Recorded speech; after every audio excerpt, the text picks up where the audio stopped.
Hi, Fred. My name is Josh Shell, host of the Let's Start a Cult podcast, the only podcast that has officially made it to 10 episodes. That's right, no other podcast has achieved this goal, and I will not rest until I'm the only podcast with 100 episodes. Now, with that unfounded claim out of the way, I'd like to introduce to you my guest this episode. She is from the incredibly insightful podcast Ignorance Was Bliss, a podcast that makes the darker parts of life a little more understandable in a way that will make you say, I felt better before I knew that. Please welcome to the communion, Kate Wallinga. Kate, how are you doing today? I'm doing well, thank you. That's awesome. So in your podcast, Ignorance Was Bliss, have you ever covered the topic of groupthink mentality or cult mentality? Yes, not in this sort of structured. If I have, I forget. So I am the only podcast that is unofficially recorded more than 300 episodes. Right, unofficially, so yeah. I have lost count. I have had 2 former cult members on my show and have covered 1 or 2, but you know, I don't do structure very well. So also no. Fair enough. What is your take on the phenomenon? Why do you think so many people fall into these kind of groups? If it, like just a wild stab, like what would you say? A wild stab. I've taught sociology. Well, there you go. So I could make it up. Yeah. I mean, most simply, people want life to make sense and they want to belong. That's fair enough. That makes a lot of sense, actually. In most of my episodes, that would fit. So you've summed up my whole podcast in 2 words. And that's it, folks. Good night. Actually, on today's episode of Let's Start a Cult, we will be discussing the most controversial Christian group ever created. What started as a simple gathering of friends in a Pennsylvania coffee shop evolved into a sinister organization that spanned decades, transcending the borders of the United States, leaving hundreds of members traumatized, and is directly responsible for the death of over a dozen children. Currently fueled by the millions of dollars that they earn through their several business ventures, many of its members continue to see it as a legitimate Christian group rather than a cult.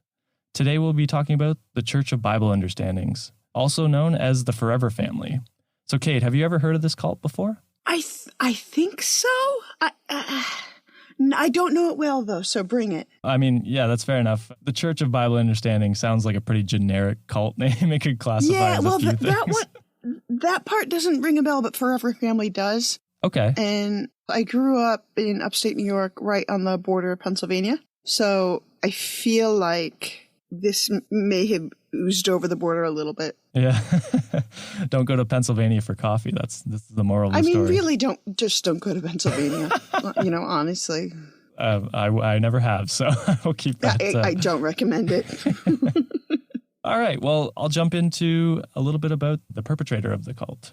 The Church of Bible Understanding was the brainchild of a man named Stuart Tanner Trail, who was born in Quebec, Canada on February 19th, 1936. So if anyone, you can blame Quebec if you want. Also fair. His father, Donald, had been born in Edinburgh, Scotland, going on to earn a master's degree in sacred theology from the Union Theological Seminary in 1929. Oh, nice. So we can blame Edinburgh, we can blame Quebec, and we can blame Pennsylvania. Like we can blame so many people. Yeah. It's everybody's fault. Actually, my last episode was blamed on Quebec too, so this is just a continuation. It's those Canadians. In 1933, Donald married Lorraine, and the couple eventually had 4 children together. They moved their family to Allentown, Pennsylvania sometime in the 1940s, where Donald found work teaching in local colleges. As a child, Stuart was incredibly intelligent, a trait that even his high school teachers remembered him for. He studied at Liberty High, where he was a member of the chess club and debate club, further showing an astounding proficiency in science. After graduating in 1954, he attended Lay University but dropped out after a few semesters, ending his formal career for good. A lot of the cult leaders seem to leave schooling at some point in their career, and I think it's because they think of themselves better than other people, so they don't really like listening to people teach them. Well, I mean, by definition, right? These are people that don't like to follow an established doctrine. Mm-hmm. Or established rules, and they want to branch out religiously. They want to branch out educationally, and I mean, education really is just jumping through a bunch of hoops. That's very true. Yeah, that's how it felt to me, actually. It legitimately is like this. Yeah. I look at, myself and my husband both have way too much education. And we look at the process is that the further you go in school, it's just the hoops are like on fire. Smaller and smaller. Exactly. Higher off the ground and that sort of thing. That's all it is. It's just one big circus. That's fair enough.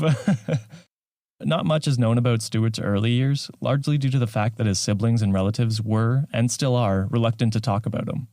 However, his former teachers were more than willing to talk about the young Stuart Trail, whom they described as an independent thinker who often questioned their teachings. They claimed that he expressed doubt at their knowledge, confident that he knew much more than they did. They didn't doubt his intelligence, but for them, his inability to discipline himself and submit to authority would bring nothing but trouble. So there is that lack of discipline and ability to listen to authority. In 1959, 23-year-old Stuart married 17-year-old Shirley Sons and found work as a vacuum cleaner, repairman, and salesman. Understandably, this line of work didn't provide much income, especially since the couple had 5 children. At one point, this Trail family had to live in an old school bus, but they eventually moved into a unit at the Cumberland Garden apartment in Allentown.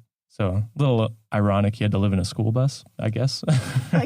I mean, I have 4 children myself, and I can attest that it is far too many. And that's good to know.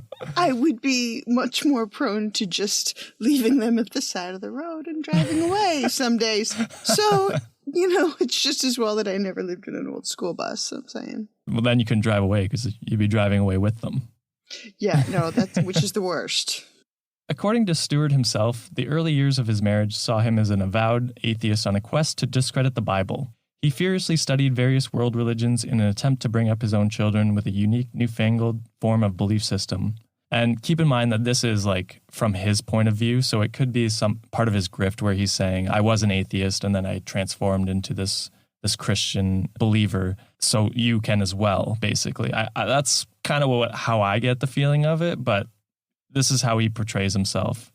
More than that, though, he claimed that he was on this quest that he found Jesus Christ, welcoming him with open arms and converting him to Christianity, when he realized that miracles outlined in the Bible could neither be explained nor refuted, which I don't understand this take, because is he saying that nothing can be made up? I can write down on a piece of paper, Josh's podcast is the only podcast at 10 episodes, but it doesn't mean it's true.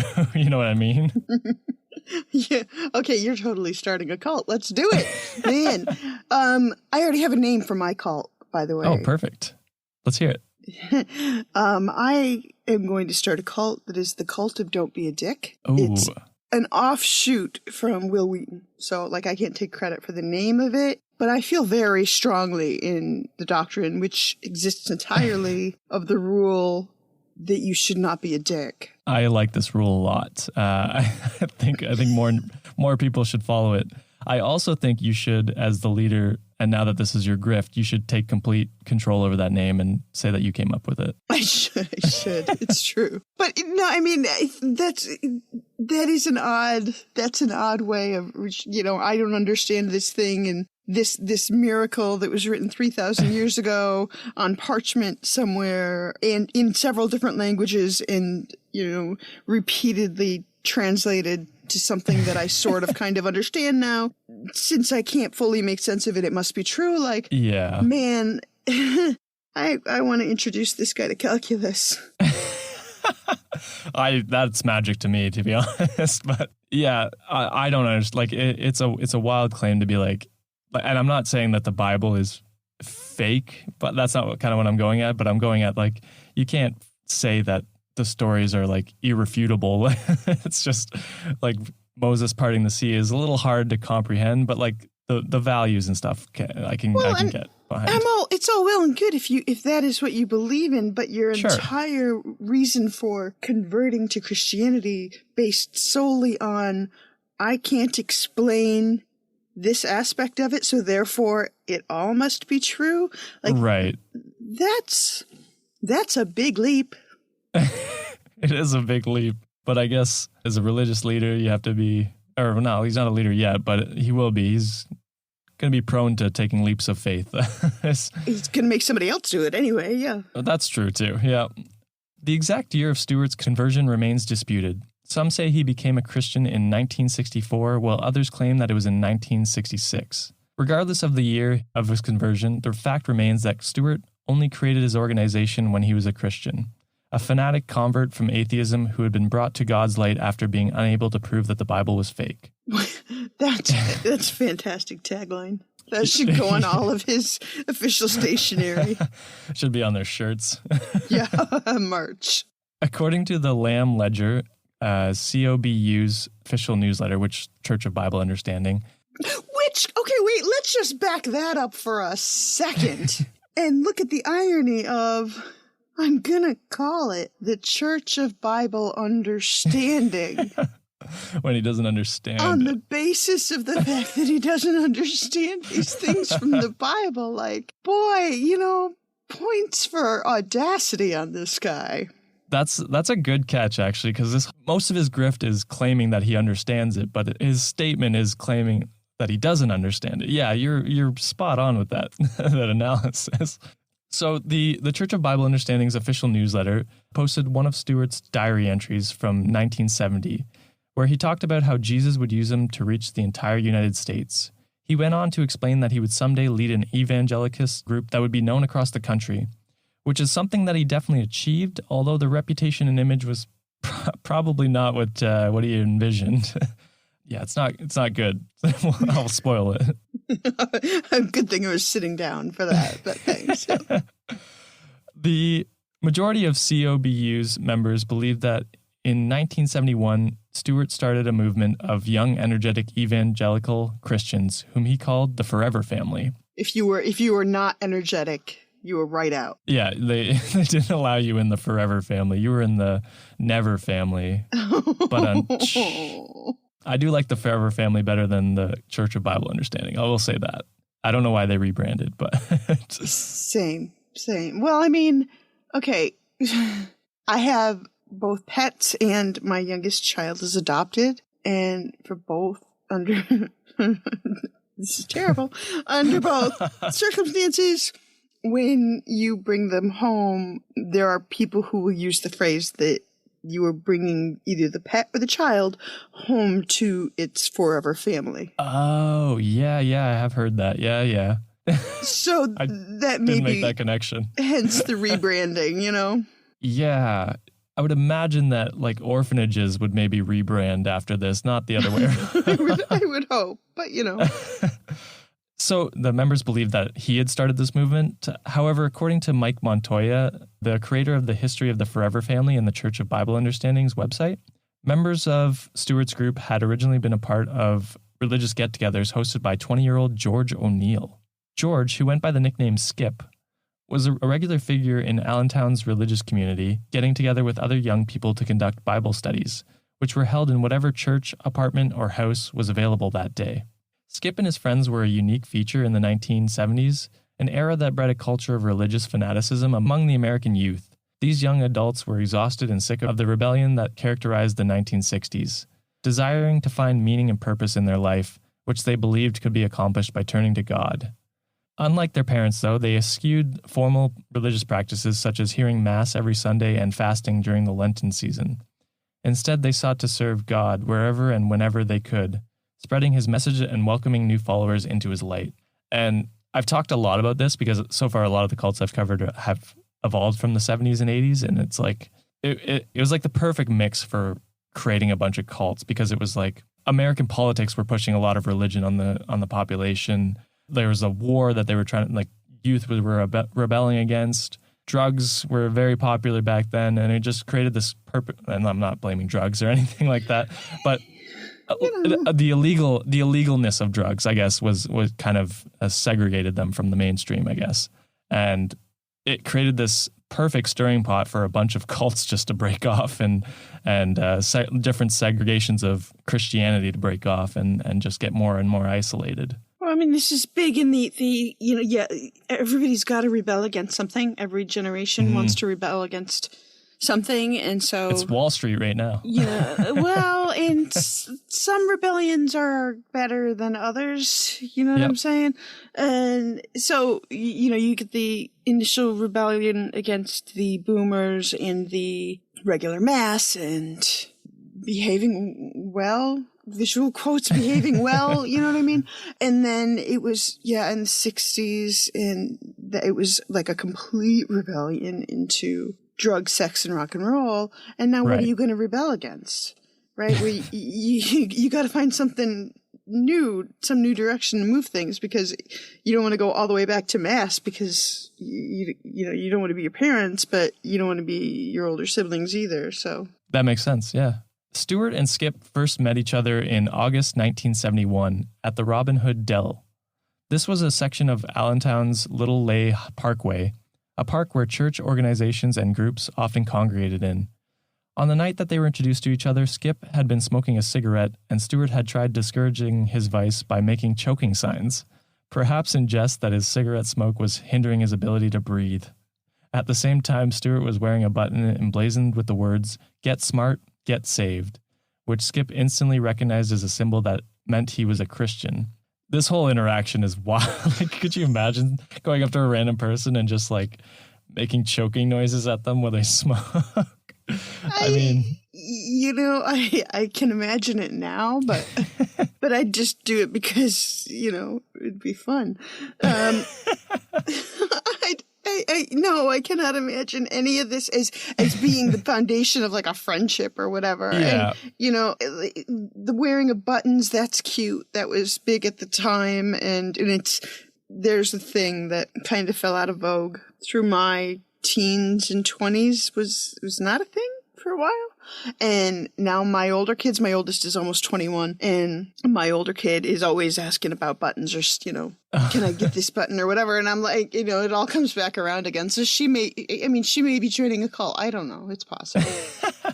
Well, as long as it doesn't say "Get smart, get saved," I guarantee that's not what any of her buttons say. Which sounds like a phrase coming from like the DARE program. You know what I mean? And it's probably just as effective. That's probably true. You're right. After their initial meeting at Robin Hood Dell, Skip and Stuart ran into each other again at a diner, and this turned into regular contact between the two men. However, Skip's wife was wary of Stuart, as were their 4 other Christian friends with whom they regularly studied the Bible. Out of all of them, Skip seemed to be the only one who trusted and believed in Stuart. So this goes to show, if your wife and all your friends say that one guy is a troublemaker, maybe take the hint. It's a little stereotypical to say that you should always listen to your wife, but as a wife of 20 years, I'm going to say that you should always listen to your wife. Like that's fair. I think the bottom line. Yeah, I always listen to my girlfriend. She's usually smarter than me. So. See, By then, Stuart had been holding regular meetings at The Message, a local coffee shop that attracted a wide spectrum of people, from hippies to pastors and from church ladies to young religious fanatics. During these get-togethers, Stuart and his friends would share stories about how Jesus rescued them from destructive and aberrant lifestyles. So this seems like a wild coffee shop. Like pastors and hippies all congregating in one area?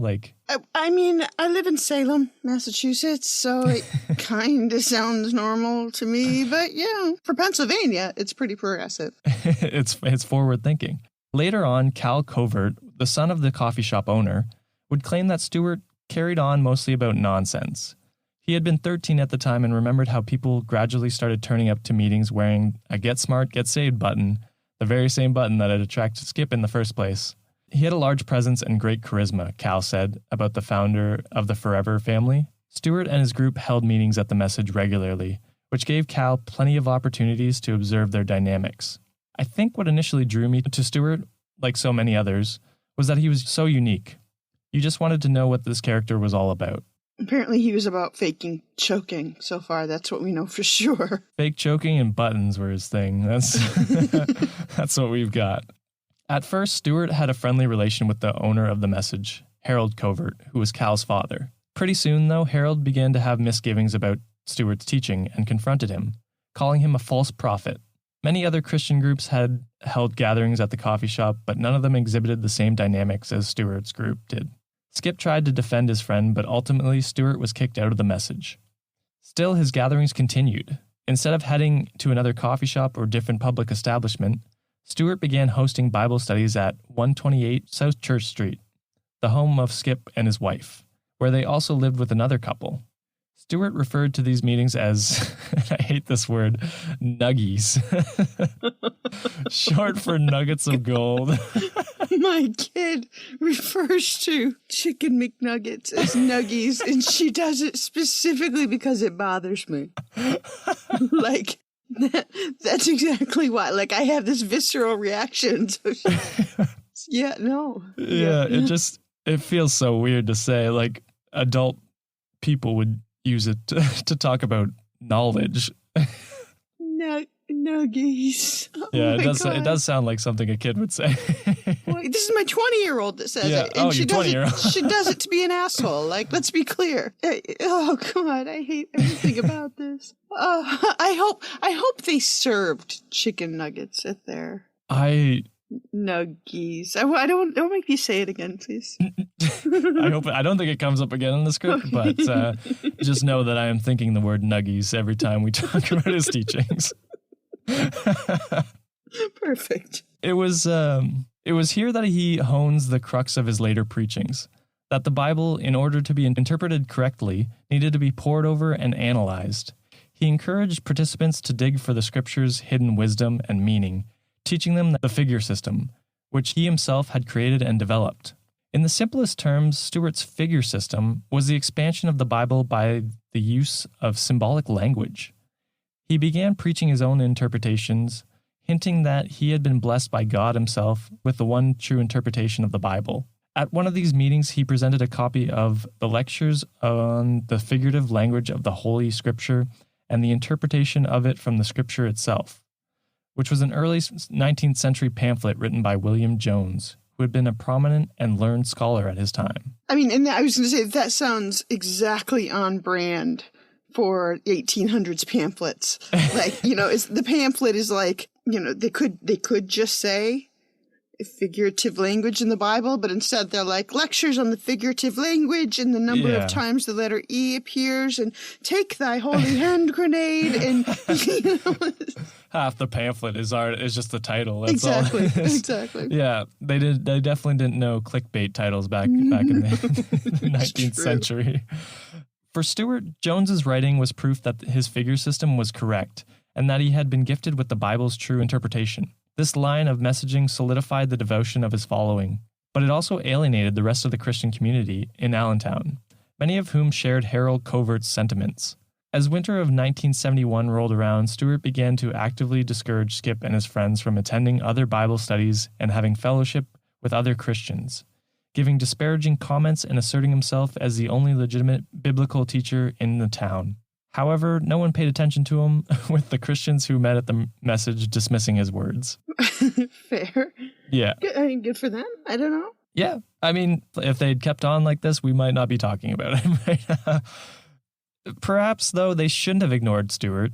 His staunch belief in himself as the prophet, as the only person on earth who held the key to unlocking the Bible's real message, was exuberated by the religious fervor that gripped the 1970s Allentown, and by the growing conflict with other local Christian groups. During a sales trip to Ohio, Stewart was given Ververin, which is a caffeine pill, by a fellow Christian to help him stay awake. On the drive back to Pennsylvania, he became visibly agitated and was determined to attend a Bible study at the Message coffee shop that night. Once they arrived at the coffee shop, Stewart took most of his loyal followers and formed one of the most notorious Christian organizations of the 21st century, the Forever Family. Okay, so first of all... That was a lot. there is a lot there. First of all, the mysticism, that approach of like mathematically or symbolically parsing the Bible out is not uncommon among cults and cultists. It is also not uncommon among people with profound schizophrenia. Oh, okay. So, and the thing about people with schizophrenia is that they tend to be really pretty smart. They just have a lot of extra going on at the same time. But they see patterns and they perceive patterns in the world differently than neurotypical brains would. Interesting. So that makes life a lot harder for them inherently, and it makes it so that they would not be an ideal cult leader. And it sounded like this guy's leaning in that direction a little bit. I mean, yeah, like you said, a lot of cult leaders do this, and a big reason why, and I don't know if they truly believe that they have the answers, but if everyone else believes that they have the answers, then they have to come to to the leader to get the answers. And so they rely on him. That's why. So it's not quite the same as, like, I guess it's similar to schizophrenia, I guess, in that way, but I don't know if they truly believe it or if it's just a grift. You know what I mean? I think mostly they have to believe it at some level. That's fair. Because you have to be so consistent. You think about writers now writing fiction, if they're writing a series, and they get readers who get so into the world. Star Wars, for instance, as a particularly relevant cult at the moment. Where the cultists memorize aspects of the world and the universe that the writers never thought about. They were just like, I don't know, put a pair of orange shoes on her. I don't know. And you've got people like parsing out like, but what does it mean? And then they have to know. And so the leader has to you have to have such a deep understanding that they really do have to believe their own words, which is what makes them dangerous. Right? That's fair. They're not liars, because a liar can step out of it, and a liar can eventually reach a point where they're like, you know what? People are dying, and that's probably bad, and perhaps I should change the things that I'm doing. But if you can't see that, if you have lost all of that perspective because you're believing your own words, that's dangerous. I mean, that's to me, the difference between an effective politician and a scary one, right? Is an effective politician will learn all the rules and lean into them, but they know when to step out. They bail out, yeah. A scary politician, such as Trump, but also such as I got to attend a taping of The Daily Show when Jon Stewart was still behind the desk. That's awesome. It was super fun. And the guest was Rod Blagojevich, who was the senator from Illinois who tried to sell Obama's seat when Obama was elected, and just all manner of corruption. And the fascinating thing about watching Blagojevich speak, and this was before his trial, he has since then was convicted and imprisoned and blah, blah, like you do. All that fun stuff, yeah. Was that watching him speak, it was really clear that he believed his own words. And that's like, those are the scariest people, the ones who maybe they lie, but then they believe their own words. So that's all that. I also think it's fascinating that an overdose of caffeine followed by a trip to a coffee shop seems like a good idea because, the more caffeine, the better. Yeah. But also, as a side note, since we were talking about schizophrenia, caffeine and nicotine help treat the symptoms of schizophrenia. Oh, interesting. I thought it would do the opposite for some reason. That, like, in my mind, I always thought it was like, it would aggravate. Is that the right word? Aggravate? No, it seems, we don't clearly know why it helps. Okay. But, like, I used to work at a group home that was a couple of blocks from a Dunkin' Donuts coffee shop nearby here. And I swear to you that there was a path. They didn't need a sidewalk. Like, they just would have flattened the path between the house and and they would talk about, because I'm sitting around, I'm going to ask them questions because I'm sitting there otherwise, you know, and I would be like, why you can have coffee here at the house. Like, you can even have Dunkin' Donuts coffee made here at the house. Like, what do you...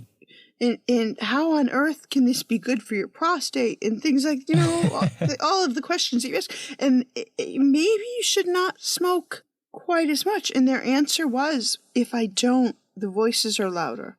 Oh. Or if I don't, some of the other symptoms, my thinking gets foggy. But if I have the caffeine and if I have the nicotine, I'm able to focus better. Schizophrenia, I'm not going to go off the whole lecture, but it's actually quite a lot like ADHD in a lot of ways. So if you have ADHD, you kind of know what it's like to have schizophrenia.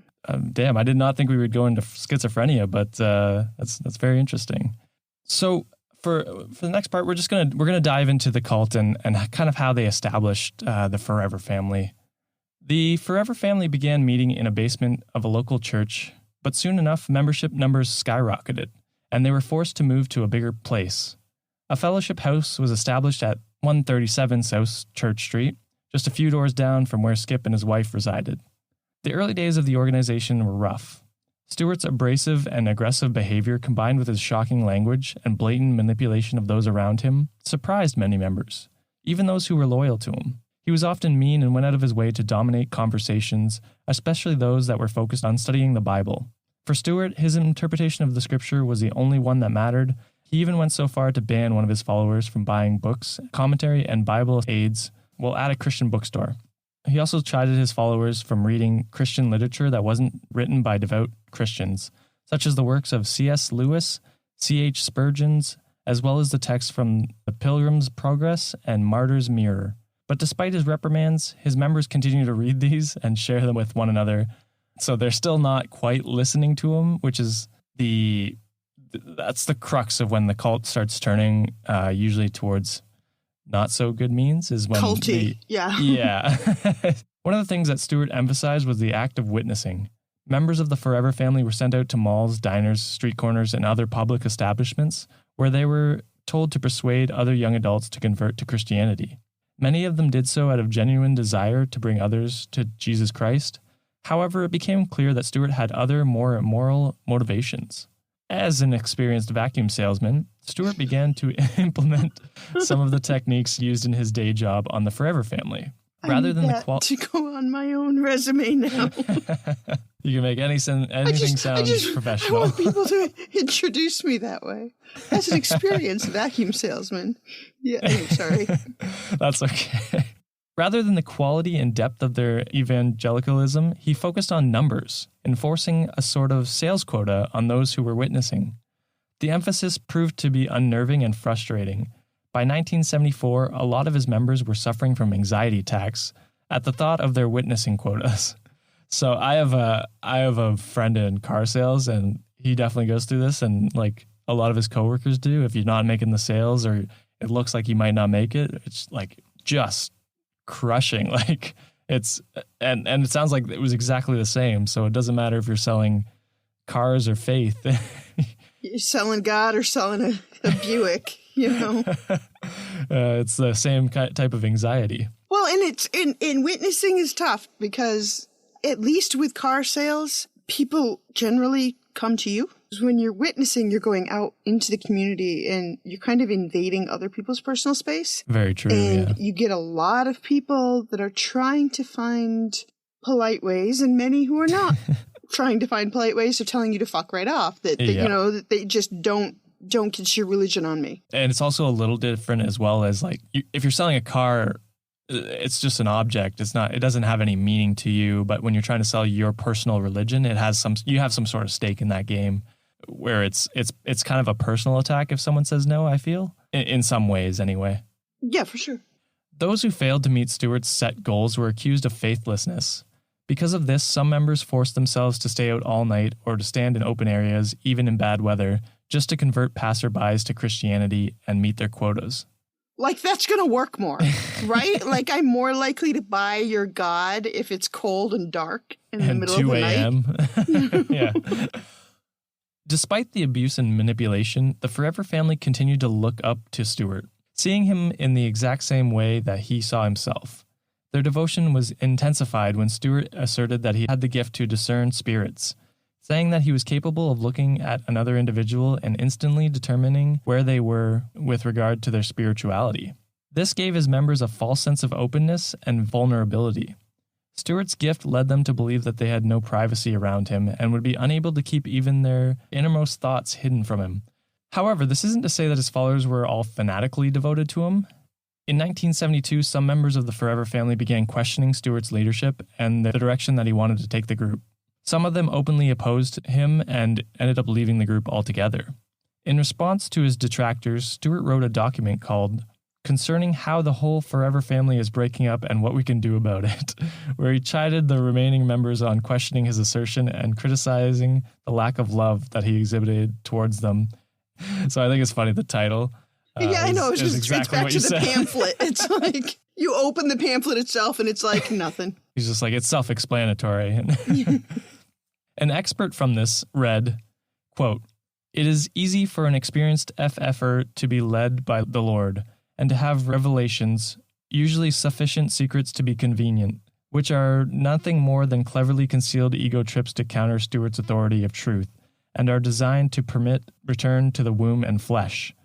The Lord wants me to grow slowly, or one should stay at the same place where he was saved, etc. We, from time to time, see those who are led to leave the forever family, usually because of the tired one about use don't show love, unquote. That was a lot of... I don't understand. He doesn't understand structure, sentence structure. Well, not a great writer. No, not great. I again, an experienced FFer and an experienced vacuum salesman. He's got it all. That's why he's the leader. More than this, though, Stewart also authored 2 homilies, the Catholic homily and the Forever Family homily, where he outlined his perspective on the current societal culture as well as his mistrust and disdain for parents, those over the age of 25, the police, and other Christians, which meant those who weren't following him. So literally almost everyone. Out of the 2 books in the Bible, Stewart prioritized the Old Testament more, which he claimed he could safely satisfy one's desire for understanding. Many of his preachings were derived from Old Testament stories, a book characterized by vengeful, possessive, and jealous God. Which, what the hell, Stuart? The miracles happen in the New Testament. That's true. I guess it's easier. It's harder to disprove the Old Testament. I don't think this guy did the reading thing. I think that's the answer. Anyway, sorry. No, that's fine. A lot of the cults do lean towards more of the Old Testament because it is more... It fits in line with what they're trying to do. They're trying to create a domineering presence over these people, so right. Which is the God that is portrayed in the Old Testament. So I guess that's probably why, but it's who knows with Stewart. On the other hand, the majority of modern Christians tend to concentrate on the New Testament, which is largely considered to be the book where the Son of God puts to right the erroneous interpretations of his Father's message. The God in the New Testament is more loving, more understanding, and more compassionate, blessing Jesus Christ's followers by multiplying loaves of bread and fish so that a crowd of over 5,000 people could eat their fill out of only a few pieces. In contrast to this, the God of the Old Testament sent a 40-day flood to start a world afresh and demanded absolute loyalty from his followers, even going so far to ask Abraham to kill his beloved son to show his utmost love and devotion, and then saying, JK, you don't have to do that. It's not in the script, but that's what happened. It is. Stewart's focus on the Old Testament and the fact that his teachings were based upon it served to alienate him, as well as his followers, from other Christian communities. Before long, they were no longer perceived to be a group open to having fellowship with others. Rather, they began to develop into an exclusive fanatic cult, one led by a man who saw himself as special and personally favored by God.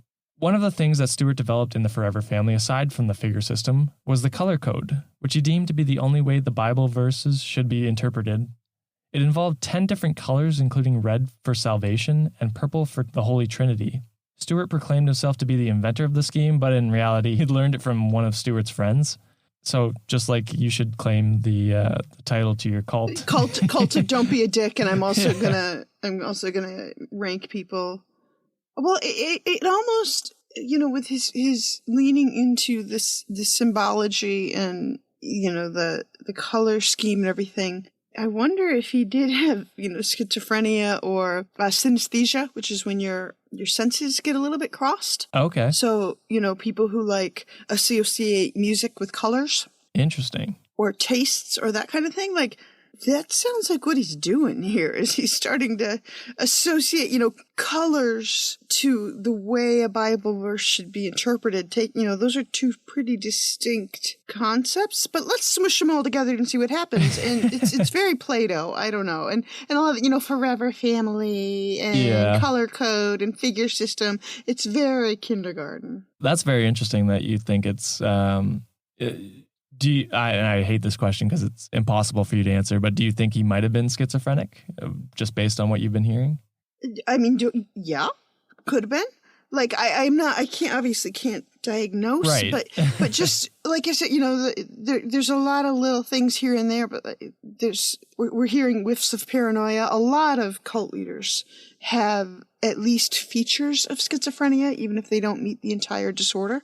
And that fair, includes, a sense of paranoia, difficulty relating to others, understanding adult relationships in the same way that other people seem to. Sometimes they have difficulty with sensory issues like hot and cold. They won't feel them in the same way that other people feel them, which concepts like sweat lodges or extended periods of time out in the snow, or that, which some cults want their members to do. Yep. And the leader can do it. And so there's sort of this demand of like, the leader can do it, why can't you? And the answer is the leader can do it because sometimes they have a schizophrenic process happening that allows them to dissociate from the fact that they're freezing their ass off. They're cold, yeah. Yeah. I like the way you look at it because I would have never, when I'm talking about cults most of the time and I see these traits and these tendencies, I always think it's part of their grift. I think I read it as, oh, they're doing this because they want them to follow them. They want complete control. But I could see that in and maybe it is like some cases, maybe that is the case where the cult is just like the cult leader is just a dick, basically. But I do like your interpretation that maybe they are just like, some of them could be schizophrenic or have schizophrenic tendencies, and maybe they actually do fully believe in some of the stuff that's going on and have those sensory. Was it deprivation or? Sensory, different ways of interpreting sensory input. I mean, Jim Jones, for instance, I fully believe had schizophrenia. Very interesting. He got very paranoid, and now it could have been, in his case, methamphetamine-induced schizophrenia. Yeah, he did a lot of drugs. He did a whole lot of drugs. Yeah. But the drugs, he didn't do all of the drugs. True. He did a specific, he did uppers, right? Which, like I said, caffeine and nicotine are both stimulants, as is methamphetamine, which was his drug of choice. Cocaine was just one of his personal favorites, and those do tend to help people in the short term. They tend to help people process. Like, there's a reason we don't tell people just do cocaine about it. Like, right. It's not actually all that. It's not a solution. Yeah, medication. But when someone's self-medicating, like, you can learn a lot about a person's tendencies by what their drug of choice is. And so Jim Jones, for sure. Also not a member of the cult of Don't Be a Dick. He's not allowed. Well, he's dead. So he's been disavowed. Posthumously disavowed. Yes. That's fair. I think there's a few people that might be on that list. That's very interesting. I like that take. Restructures a lot of what I said about Jim Jones in the episode, but that's very cool. I like that. Well, not like that, but you know what I mean. I think do. It's interesting. It's a little both. It's different. It's just, and I don't know. Right. Of course, but I get to make things up because I'm not on the stand anymore. And so I get to just make shit up. And it feels, running a cult is a lot of goddamn work. Like, it's a lot of work. You are on call 24/7. And just, like I said, I have 4 kids, and just when they're little, especially. Now they're easier in a lot of ways, the older ones, in large part because they fear me, so perhaps I'm a successful cult leader. But early on, when they're toddlers and they are first coming into my cult, it's a lot of work. It's a lot. And then to be responsible for other humans, and the more they can go out in the world, the more they can screw up. And my job as a parent is to let go. And let them screw up. But if you can't, and if you see yourself as this like paternal figure and you're trying to send them out in the world, but you're trying to control everything they do, like, that's exhausting. Why would you do that if there's no, what do you get? You got to be getting something out of it. Yeah, no, you got to let the bird fly from the nest eventually. Like, they'll come back and you can be there for them when they need you, but. Right, that's the theory. You got to make yourself obsolete. Exactly. Yeah. And so, as a cult leader, then there's something that they are getting out of being in charge of other people. It's not just a power trip, because they could go into politics if that was the case, and they could have weekends off. Do you know what I mean? Like, but they could, they could become a business executive, or they could go into medicine, or there's a lot of places where sociopaths can be really highly effective. Just saying. But so choosing to go the cult route, there's a heavy buy-in, I think. I don't think they fake it in a conscious way. That just makes because sense. why would you buy? Maybe I'm just really lazy. Like, that is also quite possible. Or maybe you're just trying to find the better in people. Oh no! I'm cynical as all hell. That's so fair. I'm really lazy, and so I feel like there's got to be some sort of reward that you're getting if you are doing this thing, and you must really, really believe in what you're doing. Right. And I mean, we're getting way off topic, but that's okay. I love this discussion. Welcome to my world. This is a thing. Like, and some cults, when they're making money and stuff like that, that's when I'm like, okay, this is a grift. I don't know if they truly believe in it, or if it's a cult that it burns quick, like it's a couple of years maybe, and it's done. That's when I'm like, okay, those people were probably grifters. They were just in it for the money, the fame, the sex sometimes. Sometimes it's just the power over people. But then, yeah, there are the cults that are longer, like they have longer term goals, and they're trying to keep everyone together and just like really, like they're not taking any money. And it's, those are the people that I think fall into your category of they truly believe what they're after. Not mine personally. No, but like your theory that you're bringing to the podcast. Yeah, fair. Okay. I'll just say like it's, I don't actually want a cult. Like that's too much work. It really is. It really is. That's why we just talk about them. We don't start one. Okay, wink, wink. Okay. No. Yeah, okay. Oh, God. Where were we? We were not being a dick. We were not being a dick. You're correct about that. We just talked about the color code. Despite the questionable tactics that Stewart used to teach his followers, the Forever family's ranks continued to swell. By 1972, they had grown from 2 fellowship houses in Allentown to 7, including some that were located in nearby towns. A member was even dropped off in Cleveland, Ohio to start a chapter there. Life in the Forever family seemed normal enough, modeled after Stewart's understanding of biblical church structure. Members lived communally while Stewart and his family had their own separate apartment. The majority of his followers were converts and had been Christians for less than a year. They were also in their late teens or early 20s, which made them perceive the 37-year-old Stewart as a parental and authoritative figure, which meant that they were more than willing to do everything and anything he said. So just as you said, a parental figure, a big thing is they usually do target younger people because they don't have quite the life experience, or because they're trying to rebel in some way, or they're looking for some sort of purpose in life. And if they happen to stumble across some random person giving out pamphlets at 2 a.m. in the rain, yeah. At 2 a.m. in the rain, they're more likely to go and experience that. Whereas someone with bills and family, they're not going to just go off and sign up for some crazy religious fanatical group. The Forever family adopted a rather odd way of speaking, a language that combined contemporary slang, the figure system, the color code, and trailisms, or a unique turn of phrase that Stewart claimed to have invented. For instance, old people were referred to as cows, while the youth were called lambs or sheep. On the other hand, those who believed to be perverted were labeled as swine. Stewart himself started saying praise God after each and every statement. Initially, this sounded spiritual and mystical. As time wore on, though, it became clear that it was a verbal tic. Which Tourette's is also neurologically tied in with schizophrenia. They're in the same part of the brain. So I'm saying. Your theory for this one is actually falling very in line with what he's doing. So that's poor guy. I mean, poor guy, but he's also he's kind of a dick, to be fair. Yeah, fair, okay. There's tons of people with schizophrenia who live normal lives and don't. Well, and who are not dicks. That's the thing, is, They don't try and ruin people's lives.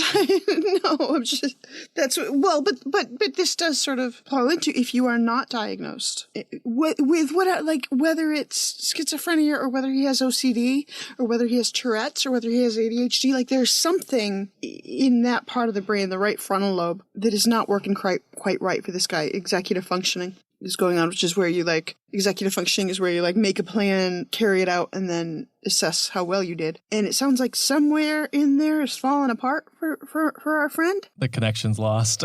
Yeah. And when you don't get diagnosed, you don't get treated. And when you don't get treated, you do the best you can. Right. To try to put together a life that has some purpose and meaning and feels effective. But that doesn't mean you do well, and it can mean that you end up doing a lot of damage. So yeah. So if anything you take from this episode, it's if you are having trouble, definitely seek some help. Yes, please. It's never been easier, and it's becoming less of a stigma, which I think is amazing. absolutely. Like if you're starting to feel like you're hearing direct voices from God, or you're starting to feel like you have special answers that no one else seems to have at all, there are two possibilities. One is that you are just that special and you do have the answer that no one else in the known universe has figured out thus far. In which case, that's a lot of responsibility. Yep. And it's going to mean a lot of work. Or maybe your brain weasels are screaming in some way, shape, or form. And maybe your brain is firing in a different way. So go and get tested and get assessed by a psychologist, because either you will get a diagnosis that you can then pursue different kinds of treatment. It doesn't just mean drugs. Mm-hmm. There are different kinds of treatment. Or the psychologist can say to you, look, you're fine. You don't have anything wrong with you. Then you can lord it over everybody else, being like, look, see, they said I'm fine. Right? So it's a win either way. I mean, yeah, you're exactly right. If you do have the next E equals MC squared formula and you want to just make sure that you're in your right state of mind, what's the harm? If they say you're okay, then you've got the answer and it's a win-win. No, that's a great perspective. It's hard to say exactly what drew people to Stewart with his shocking words and oftentimes abusive language.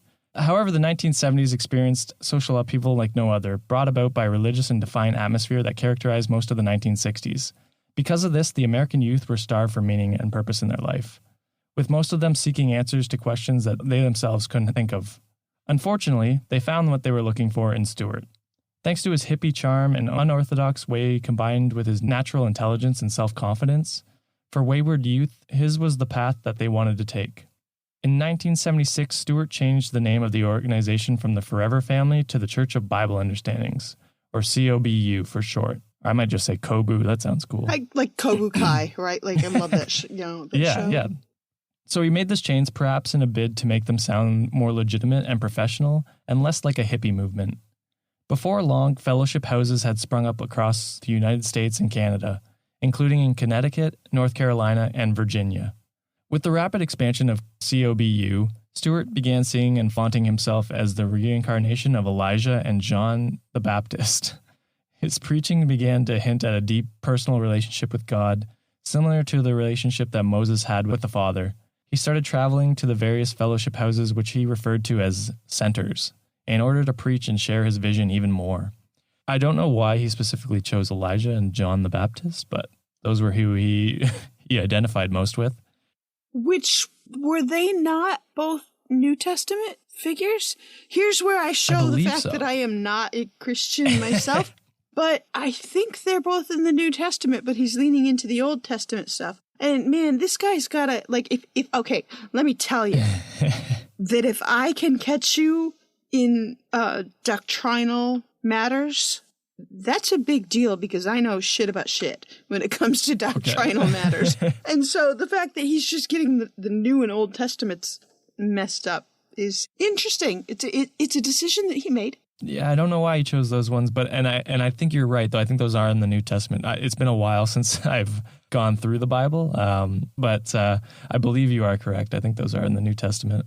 As the only licensed pilot in the organization, it was easy for Stewart to hop from one state to another, oftentimes accompanied by 18-year-old Gail Gillespie, his acting secretary. He flew an airplane that COBU owned, convincing members that witnessing and converting others was much more economical with a private plane rather than fly commercial. See, this is where I'm like, it seems like a bit of a grift. It seems a little... Just because maybe he buys in doesn't mean he can't also be a grifter. Like, true. People are complicated. They can do multiple things. Yeah, actually, and you know what? I think that's probably some people grift until they believe it too. So, yeah, you're probably right. A little column A, little column B. Exactly. The organization may have started out with a single airplane to be used by Stewart for witnessing other states at a moment's notice, but as the years went by, the number of aircrafts grew. Ultimately, COBU would own a total of 4 different planes, including a jet and a helicopter, to be used in their Haitian operations. The latter would end up being destroyed in a fiery crash, an accident caused by Stewart while he was taking flying lessons. God did not want him to have a helicopter, is the answer. And I guess he didn't know how to fly a helicopter, but he knew how to fly airplanes, because he was taking flying lessons for the helicopter. I mean, they're a lot more dangerous. So Yeah, that's very true. COBU's growth skyrocketed, but Stewart's family life was in shambles. His wife Shirley accused him of infidelity and even poured a bowl of sugar on his head while the two were at a local diner. That'll teach him. Yeah, whatever was closest, just pour it on him. Stewart filed for divorce against Shirley, accusing her of adultery. So this is the equivalent of, you can't fire me, I quit, kind of thing. As the divorce proceedings wore on, he managed to persuade some members to kidnap his children, taking them to fellowship houses across the United States and Canada. When Shirley, who had visitation rights, stopped by to see the kids, they were coached with scripted answers to her questions and were trained to deny their father's involvement in their lives. So, those aren't great things. Yeah, that's icky. Yeah. In newspaper articles, later on, allegations surfaced that Stewart deliberately set out to trap Shirley into committing adultery.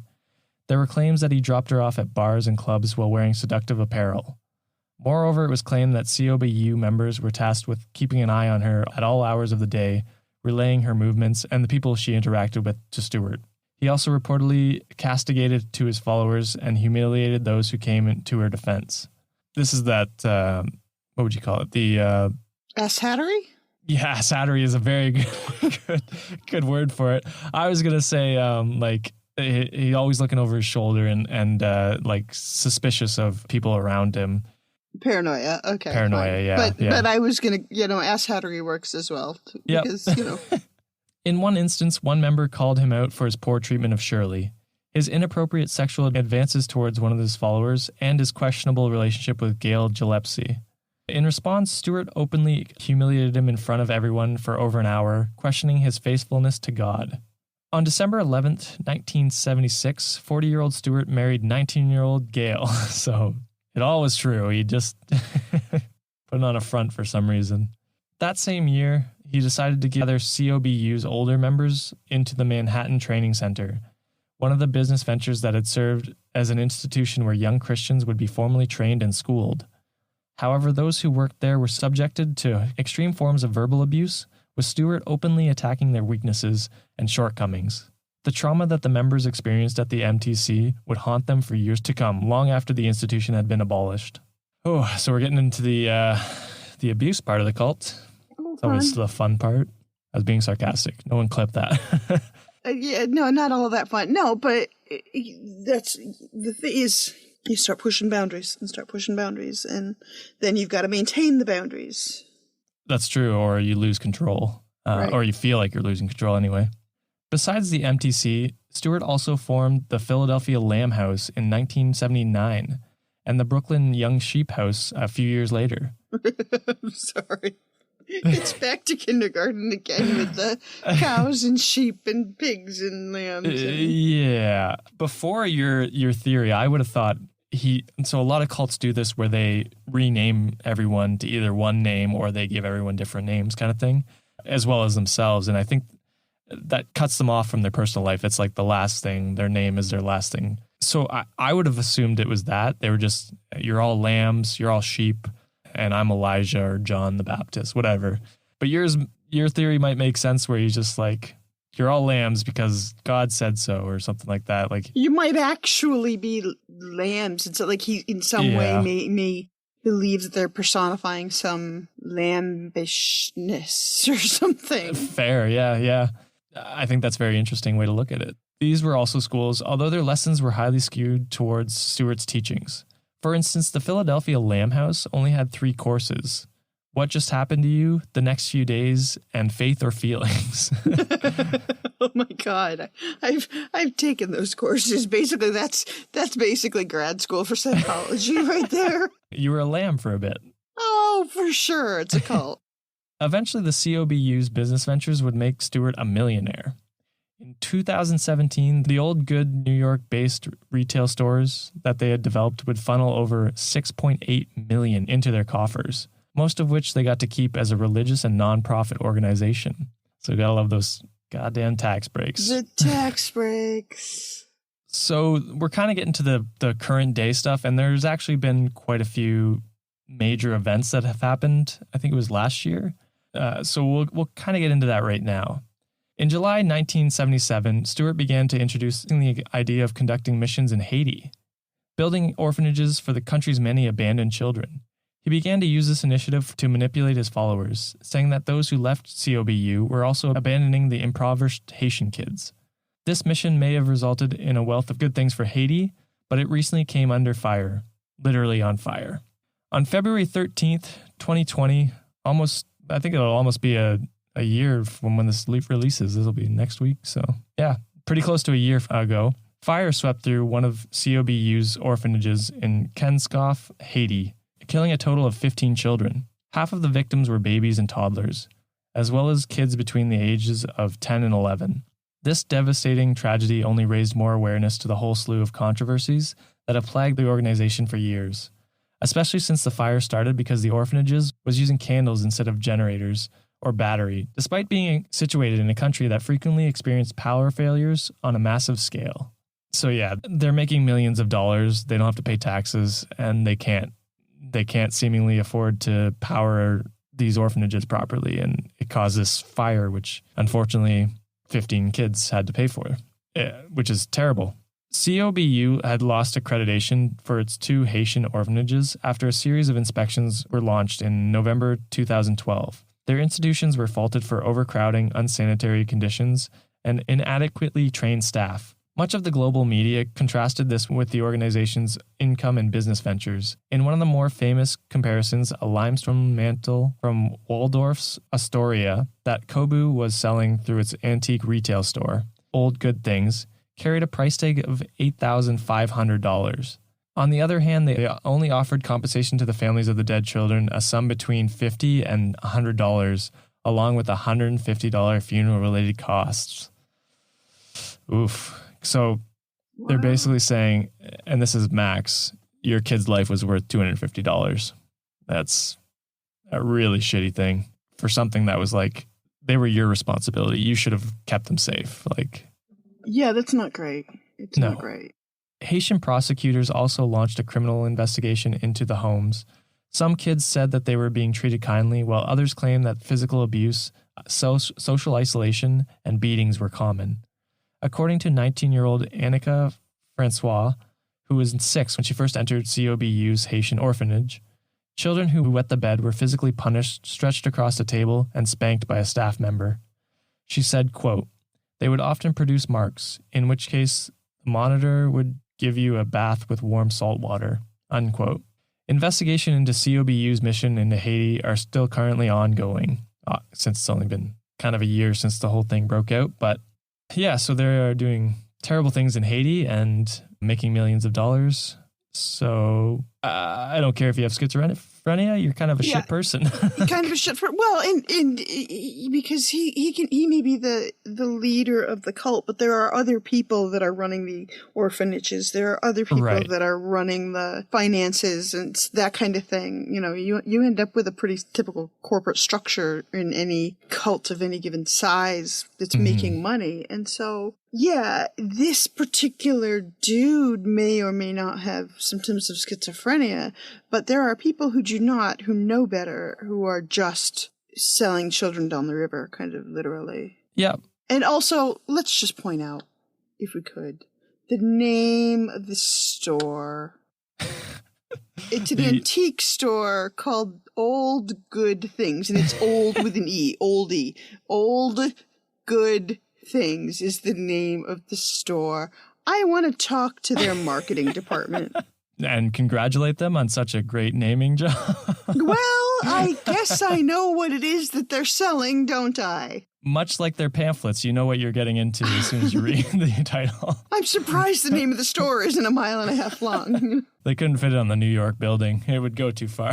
Right. Yeah, so, I mean, Stuart Trail was in charge when these orphanages were being set up. He is no longer with us. He passed away in his sleep on October 9th, 2018. While the ranks of the Church of Bible Understandings have certainly dwindled through the years, his death was still largely mourned by what remained of his followers and idolizers. However, those who left the organization of their own volition felt conflicted over his death. He was a man who brought them to Christianity and introduced them to the Word of God, but he had also abused and manipulated them. And They questioned all the things that they did and were forced to do while within the church. In particular, they mulled over their witnessing and missions. Were these done with genuine intention of bringing people into the light of Jesus Christ? Or were they purely motivated by Stewart's greed, his staunch belief in the myth that he had created for himself, and his deep desire to be looked up to be deemed as a person superior to everyone else? Unfortunately, it seems as if these questions will continue to haunt them for the rest of their lives. So, that is the Church of Bible Understanding and the Forever family. Still around today, obviously, still operating, still probably making millions, but seemingly dwindling. I think it's interesting that some of the cult members are conflicted and they think he might have done good for them. I think you have to. I think you have to believe that there was something good in it and that you pulled something good out of it, because otherwise you lose your mind. Otherwise, what is your life worth, right? Like you were either conned you or have you to were... believe that you were acting under the best of possible intentions at the time. And frankly, it's a good thing that they're questioning it, rather than going on and collecting more people into Cobra Kai's mission here. Cobra Kai. That should have been the name. Let's rebrand it. Let's do that, yeah.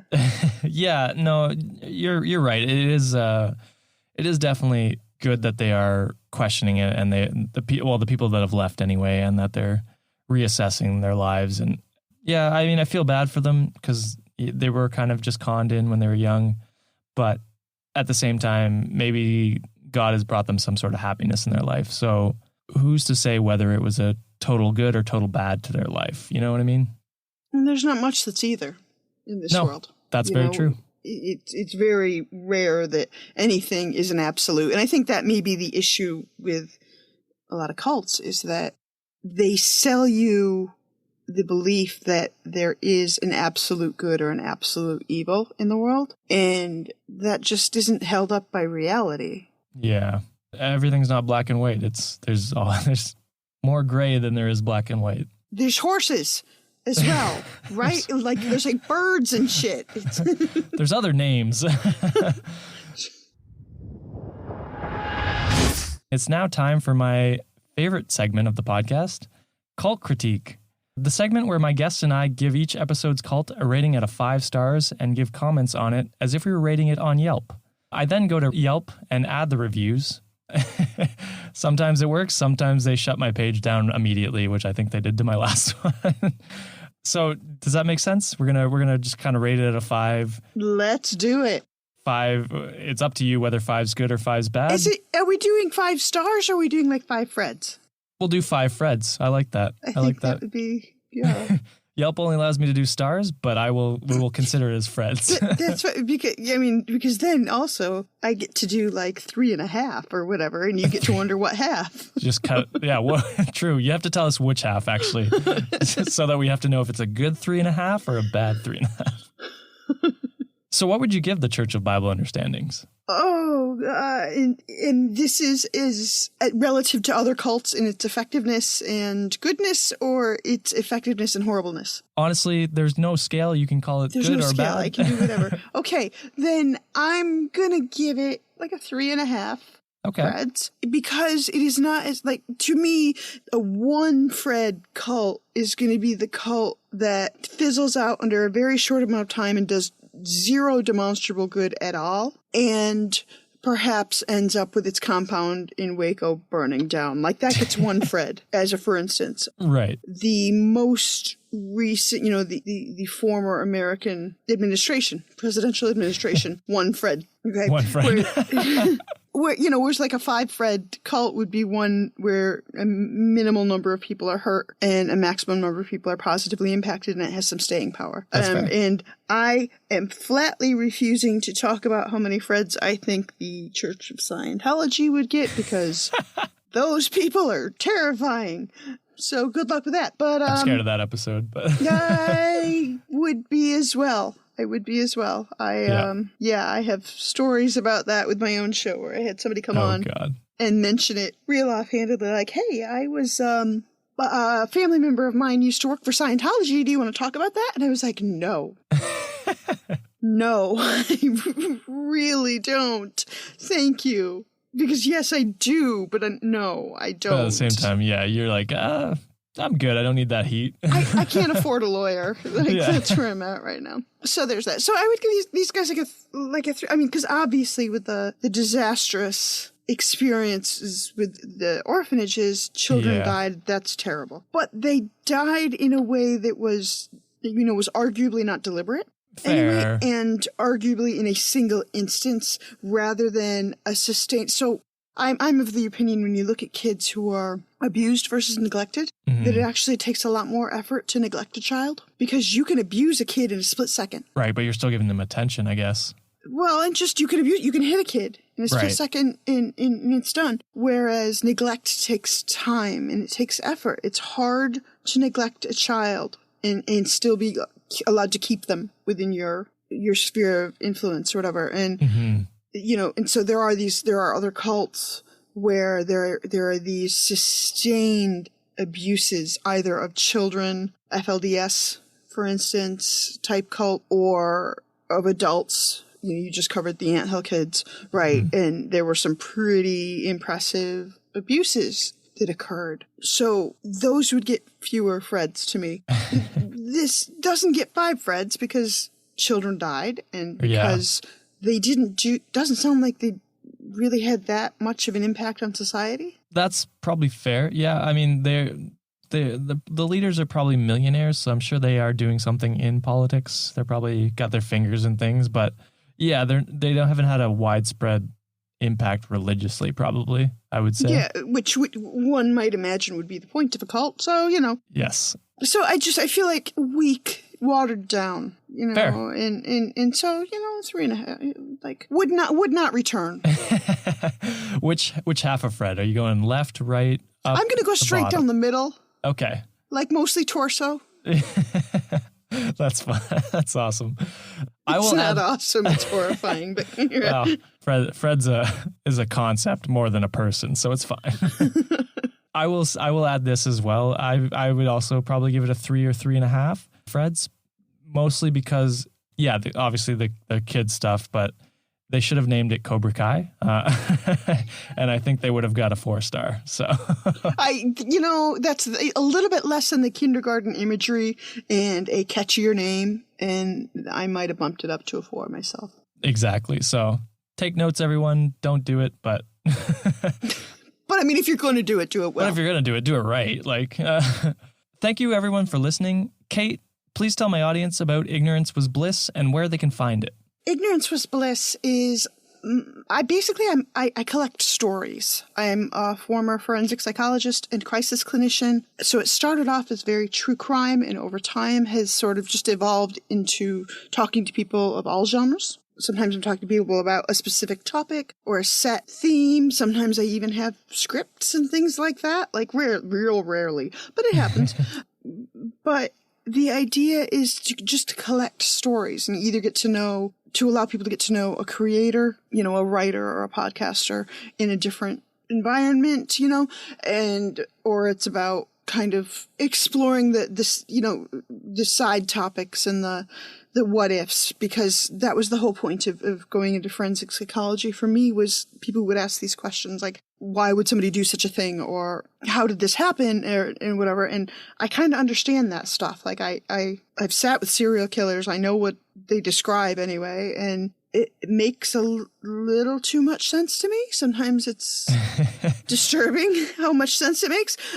But so like, if I can make that make sense, then I can make an anxiety disorder make sense. Then I can make creation of a podcast make sense. That makes sense to me.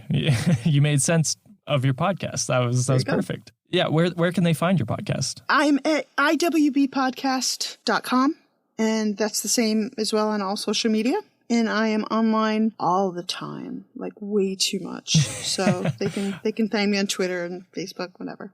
I think we all are online way too much right now with the lockdown, but are you guys still locked down? I actually don't know.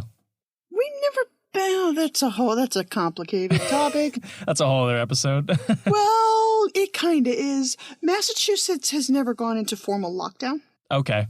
Like, that makes sense. There have never been, yeah, it does.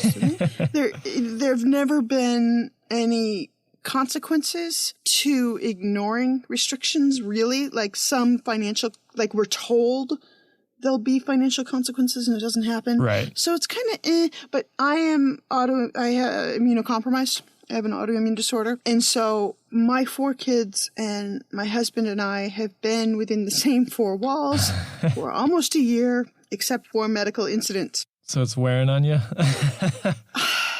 I mean, the kid, like, I actually quite like my kids.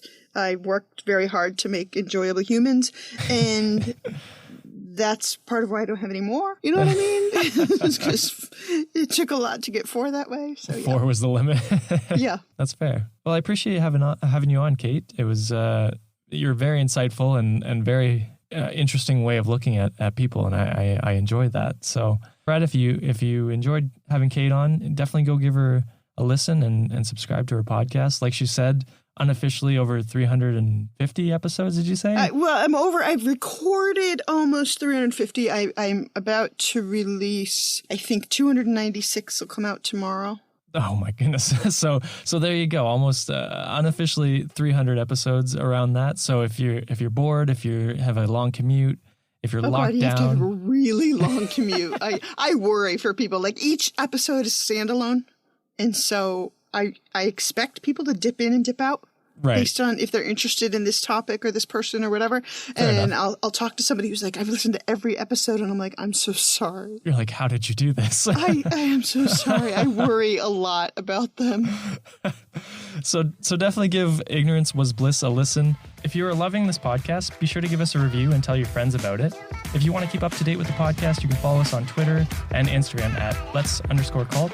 You can follow our Facebook page at facebook.com/let's-start-a-cult-pod, or you can go to let's-start-a-cult-podcast.com and sign up for our newsletter. Thank you, Fred, for listening, and thank you, Kate, for coming on today. We will see you next time.